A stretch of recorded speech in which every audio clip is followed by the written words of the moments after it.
amadas, mais uma vez nós estamos aqui para juntos estudarmos outro tema das Sagradas Escrituras. E eu quero cumprimentar a você com a paz e a graça de nosso Deus Pai e também de nosso Senhor e Salvador Jesus Cristo.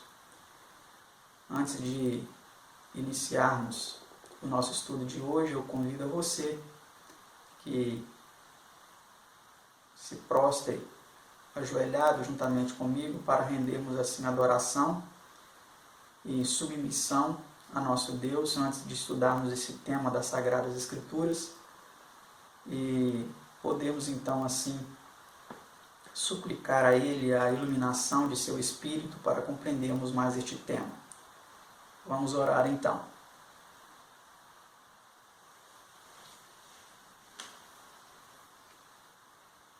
Pai Santo, Pai Eterno, Criador dos céus, da terra e do mar e de tudo que neles há, por meio de seu amado Filho unigênito, louvado e engrandecido seja o teu nome e o nome de seu Filho. Somos gratos por podermos mais uma vez estudarmos a tua palavra com os nossos telespectadores que acompanham agora o nosso estudo bíblico. Suplicamos as tuas bênçãos sobre eles e sobre cada um de nós, para que possamos assim compreender a luz da tua palavra por meio de seu Espírito Santo. Todos esses favores nós te suplicamos em nome de seu amado Filho Jesus. Amém, Senhor.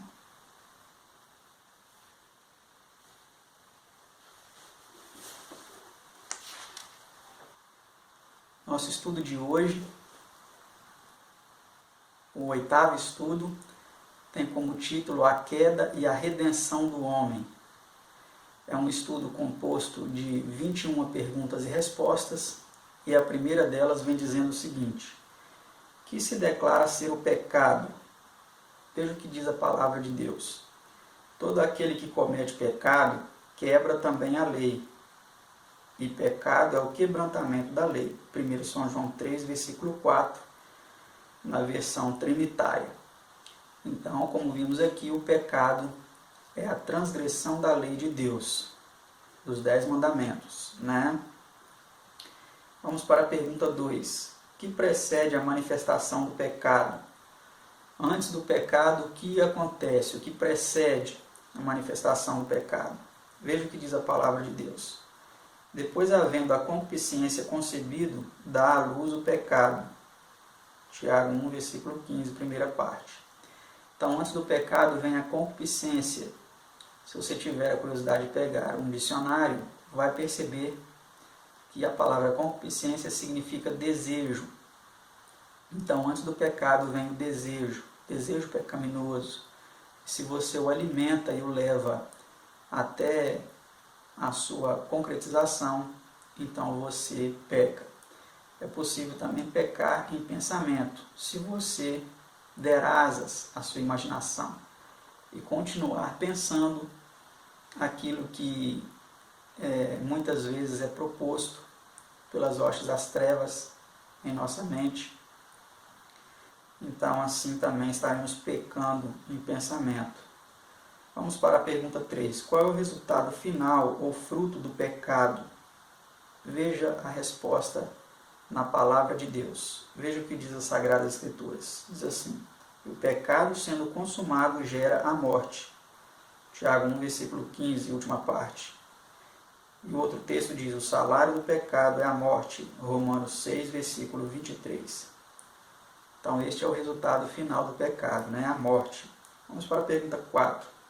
A quantos do gênero humano passou a morte como resultado da transgressão de Adão? A palavra de Deus diz o seguinte: pelo que, como por um homem entrou o pecado no mundo, e pelo pecado a morte, assim também a morte passou a todos os homens. Por isso que todos pecaram. Romanos 5,12. E o outro texto diz: todos morrem em Adão. 1 Coríntios 15, versículo 22. Então, a morte passou a todos os homens, né? Através do pecado de Adão. Pergunta 5. Como foi a própria terra atingida pelo pecado de Adão? Veja o que diz a palavra de Deus sobre isso. Maldita é a terra por causa de ti, com dor comerás dela todos os dias da tua vida. Espinhos e cardos também te produzirá. Gênesis 3, 17 e 18. Como vimos aqui, a terra foi amaldiçoada, né? Por causa do pecado. Por isso que a natureza ela está degradada, corrompida, por causa da transgressão humana, né? Pergunta 6. Que outra maldição foi pronunciada como resultado do primeiro assassínio? Veja o que diz em Gênesis 4, 9 a 12. E disse o Senhor a Caim: E agora maldito és tu, desde a terra que abriu a sua boca para receber da tua mão o sangue de teu irmão. Quando lavrares a terra, não te dará mais a sua força. Então nós vemos aqui que o primeiro assassino, né, Caim, ele também foi amaldiçoado por ter derramado o sangue de seu irmão. E quando ele lavrasse a terra, ela não daria, não produziria como antes, né? Pergunta 7. Que juízo terrível veio em consequência do contínuo pecado e transgressão contra o Senhor? Vamos ver a resposta na palavra de Deus. Diz assim: E disse o Senhor: Destruirei de sobre a face da terra o homem que criei. O fim de toda a carne é vindo perante a minha face, porque a terra está cheia de violência. E era Noé da idade de 600 anos, quando o dilúvio das águas veio sobre a terra. Naquele mesmo dia se romperam todas as fontes do grande abismo, e as janelas do céu se abriram. Gênesis 6, 7 a 13 e 7, 6 a 11. Então vemos aí, né, que uma destruição, uma punição mais severa e mais abrangente aconteceu por causa da corrupção do gênero humano através do dilúvio. Vamos para a pergunta 8. Depois do dilúvio, que sobreveio em consequência de ulterior apostasia? Veja o que diz as Sagradas Escrituras. Então desceu o Senhor para vir a cidade e a torre que os filhos dos homens edificavam, e disse: Eis que o povo é um, e todos têm uma mesma língua, e isto é o que começam a fazer, e agora não haverá restrição para tudo o que eles intentarem fazer. Eia, desçamos e confundamos ali a sua língua, para que não entendam um a língua do outro. Assim o Senhor os espalhou dali sobre a face de toda a terra, e cessaram de edificar a cidade. Gênesis 11, 5 a 8. Então nós vemos aí que a rebelião, ela continuou, né? O homem após o dilúvio continuou o seu atrevimento, a sua rebeldia contra Deus, e quis construir uma torre para subir até aos céus e assim desafiar o Altíssimo, para que ninguém pudesse ser destruído se um novo dilúvio acontecesse. Mas nós sabemos aqui que Deus frustrou o plano desses rebeldes, né? Vamos para a pergunta 9. Como afetou o pecado toda a criação? Veja a resposta na palavra de Deus. Porque sabemos que toda a criação geme e está juntamente com dores de parto até agora. Romanos 8, 22. Então nós vemos aqui que toda a criação ela foi atingida, ela foi afetada pela corrupção do gênero humano. E ela também igualmente geme, suporta dores de parto, né, até hoje.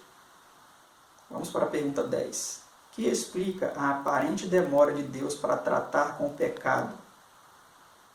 Muitas vezes talvez você fez essa pergunta. Por que Deus está demorando a resolver tudo isso? Vamos ver o que a palavra de Deus diz.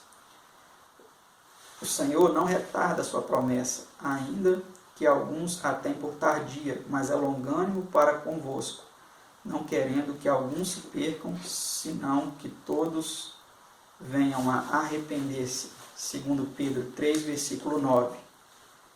Então, como vimos aqui, o intuito de Deus é conceder chance de arrependimento a quantos puderem, a quantos aceitarem.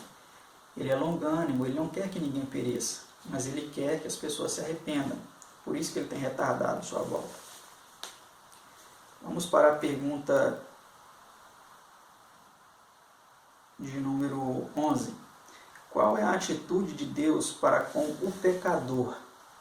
Vamos ver a resposta a essa pergunta. Vamos ver o que a palavra de Deus vem dizendo. Acompanhe aí o que diz a palavra de Deus. Porque não tomo prazer na morte do que morre, diz o Senhor Jeová. Convertei-vos, pois, e vivei. Ezequiel 18, versículo 32. Então nós vemos aí que Deus ele trata o pecador com misericórdia, com longanimidade, com paciência, com amor. Ele não tem prazer na morte do ímpio. Ele não tem prazer em destruir o ímpio. Mas ele deseja que os ímpios se convertam para que tenham a vida eterna. Pergunta 12. Pode o homem libertar-se do domínio do pecado? Vamos ver a resposta a essa pergunta. Se o homem pode, em sua própria capacidade, dizer assim, eu agora não vou pecar mais. Vamos ver o que diz a palavra de Deus. Pode o etíope mudar a sua pele, ou o leopardo as suas manchas? Nesse caso, também vós podereis fazer o bem, sendo ensinados a fazer o mal. Jeremias 13, versículo 23. Então nós vemos aqui que o homem por si só, ele não pode mudar a sua condição. Ele depende de um poder fora dele, superior a ele, para causar essa transformação em sua vida. Vamos para a pergunta 13. Que parte desempenha a vontade do homem em determinar se ele receberá a vida? Agora vamos aqui ver qual que é a nossa parte nesse processo. A palavra de Deus diz assim, e o Espírito e a esposa dizem, vem, e quem ouve diga, vem, e quem tem sede, venha, e quem quiser, tome de graça da água da vida. Apocalipse 22, versículo 17. Então cabe a nós o quê? Atender ao convite, atender aos apelos do Espírito de Deus e aceitar de graça o dom da vida eterna, sermos transformados, sermos guiados por Deus. Vamos para a pergunta de número 14. Até que ponto sofreu Cristo pelos pecadores? Vamos ver a resposta a essa pergunta. Mas ele foi ferido pelas nossas transgressões e moído pelas nossas iniquidades. O castigo que nos traz a paz estava sobre ele, e pelas suas pisaduras fomos sarados. Isaías 53, versículo 5. Então nós vemos aqui que Jesus ele foi até as últimas consequências. Sofreu muito para nos resgatar, não é mesmo? Pergunta 15. Com que propósito se manifestou Cristo? Vamos ver qual foi o propósito de Cristo se manifestar. Veja o que diz a palavra de Deus. E bem sabeis que ele se manifestou para tirar os nossos pecados, e nele não há pecado. Quem comete pecado é do diabo, porque o diabo peca desde o princípio. Para isto o Filho de Deus se manifestou, para desfazer as obras do diabo. 1 São João 3, 5 a 8. Então, meus amados, esse texto é muito claro. Ele diz que quem peca é do diabo. Se você está em uma vida de pecado, achando que Deus vai te salvar nessa condição, esqueça. Você precisa abandonar os seus pecados. Você precisa se submeter a Deus para que Ele te salve. Foi para isso que Jesus veio, para destruir as obras do diabo. Jesus quer destruir as obras de Satanás na sua vida. Se você está dando espaço para Satanás através de algum pecado que você não quer abandonar, entregue-se a Jesus completamente. Ele quer desfazer as obras de Satanás na sua vida para te salvar completamente da perdição. Vamos para a pergunta 16. Qual foi a finalidade de haver Cristo tomado a forma humana? Vamos ver por que Jesus tomou a forma humana. A palavra de Deus nos diz assim. E visto como os filhos participam da carne e do sangue, também ele participou das mesmas coisas, para que pela morte aniquilasse o que tinha o império da morte, isto é, o diabo. Hebreus 2, 14. Então Jesus veio na forma humana, participou da carne e do sangue, para que ele pudesse provar ao diabo que é possível, ao diabo e a todo o universo, que as acusações de Satanás eram falsas e que é possível obedecer a Deus, é possível ser fiel a Deus. É possível ser submisso e ser obediente e obedecer toda a lei. Então Jesus ele veio para realmente mostrar isso, né? E pela sua morte aniquilar aquele que tinha o império da morte, que é o diabo. Vamos para a pergunta 17. Diz assim: que coro triunfante porá fim ao reino do pecado? Vamos ver que coro é esse. A palavra de Deus nos mostra esse coro. Diz assim: e ouvi a toda criatura que está no céu e na terra, e debaixo da terra, e que está no mar, e a todas as coisas que neles há, dizer: ao que está sentado sobre o trono e ao Cordeiro sejam dadas ações de graça e honra e glória e poder para todo o sempre. Apocalipse 5, versículo 13. Então nós vemos aqui, amados, que a adoração ela é aquele que está sentado no trono e ao Cordeiro. Apenas Deus e seu Filho, o Cordeiro, devem ser adorados. E por enquanto hoje muitas pessoas adoram várias coisas diferentes, várias concepções de Deus diferentes. Algumas pessoas adoram até mesmo animais, adoram criaturas. Mas chegará um momento em que toda criatura que está no céu, na terra, no mar, em tudo que neles há, proclamará uma declaração universal de adoração àquele que está sentado no trono, o Pai e ao Cordeiro. Vamos prosseguir nosso estudo. A pergunta 18 diz assim: quando e de que maneira serão removidos os efeitos do pecado? A palavra de Deus diz o seguinte: mas o dia do Senhor virá como o ladrão de noite, no qual os céus passarão com grande estrondo, e os elementos ardendo se desfarão, e a terra e as obras que nela há se queimarão. Segundo Pedro 3, versículo 10. Então os efeitos do pecado, eles serão removidos, eles serão aniquilados, eles serão desfeitos, quando, por ocasião da volta de nosso Senhor e Salvador Jesus Cristo, juntamente com seu Pai e os santos anjos, no qual os elementos ardendo se desfarão, tudo que há na terra se desfará, né? Pergunta 19, diz assim: como terminará a maldição da confusão das línguas?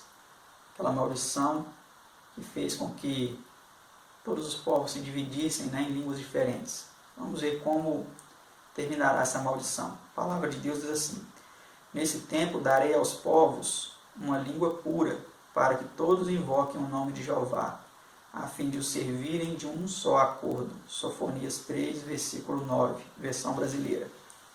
Então, amados, nós vemos aí que hoje há muitas confusões, né, de línguas, muitas dificuldades de comunicação, muitas controvérsias a respeito das formas corretas de se referirem a Deus e a Cristo.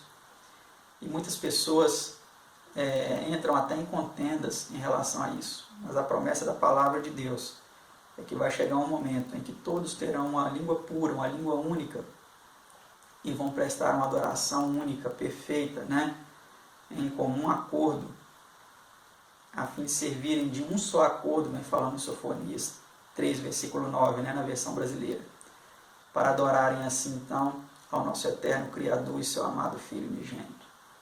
Vamos para a penúltima pergunta de nosso estudo, a pergunta 20. Até que ponto serão removidos os efeitos do pecado? Será que realmente não restará nenhum resquício do mal? Vamos ver a resposta. E Deus limpará de seus olhos toda a lágrima, e não haverá mais morte, nem pranto, nem clamor, nem dor, porque já as primeiras coisas são passadas. Apocalipse 21, versículo 4. E ali nunca mais haverá maldição contra alguém, e nela estará o trono de Deus e do Cordeiro, e os seus servos os servirão. Apocalipse 22, versículo 3. Então, como vimos aí, amados, será realmente uma restauração completa. Não haverá mais nenhum resquício de mal, de morte, de dor, de clamor, de desespero, de tudo que é de ruim que hoje nós experimentamos nessa vida. Não haverá mais nada, nem mesmo lembrança dessas coisas, né? Deus vai enxugar de nossos olhos toda a lágrima, né? E vamos servir a Deus e ao Cordeiro sem nenhum impedimento, sem nenhuma oposição, sem nenhuma dificuldade, vamos poder adorar verdadeiramente, né? Vamos para a última pergunta de nosso estudo. Aparecerão outra vez o pecado e os seus maus resultados? Vamos ver o que diz a palavra de Deus. Que pensais vós contra o Senhor? Ele mesmo vos consumirá de todo. Não se levantará por duas vezes a angústia. Naum 1, versículo 9. E não haverá mais morte, e ali nunca mais haverá maldição contra alguém. Apocalipse 21, 4 e 22, 3. Então, realmente, o mal nunca mais existirá.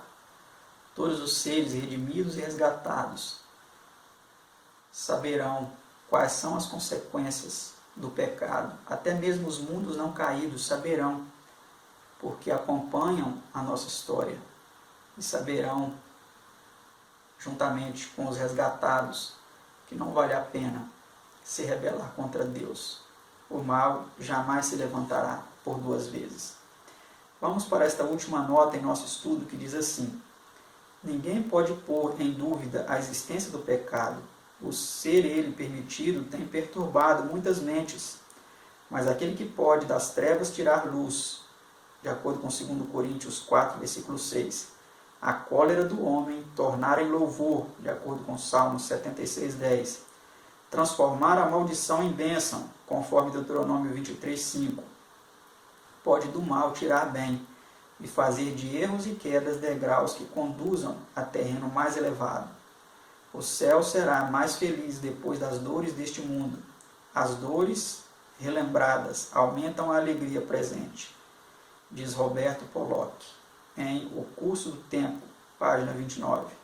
No resultado final, ver-se-á que todas as coisas contribuíram para o bem daqueles que amam a Deus, conforme Romanos 8, versículo 28. Não quer você participar desta restauração futura? Ser um redimido, um resgatado do Senhor para viver por toda a eternidade em gozo, paz, amor e alegria eternas? Que sua resposta seja afirmativa e que você continue se interessando por estudar a palavra de Deus e mais ainda se submetendo aos seus ensinamentos, para que assim esteja se preparando para esse dia tão especial. Até o nosso próximo estudo, se assim Deus nos permitir. Tchau.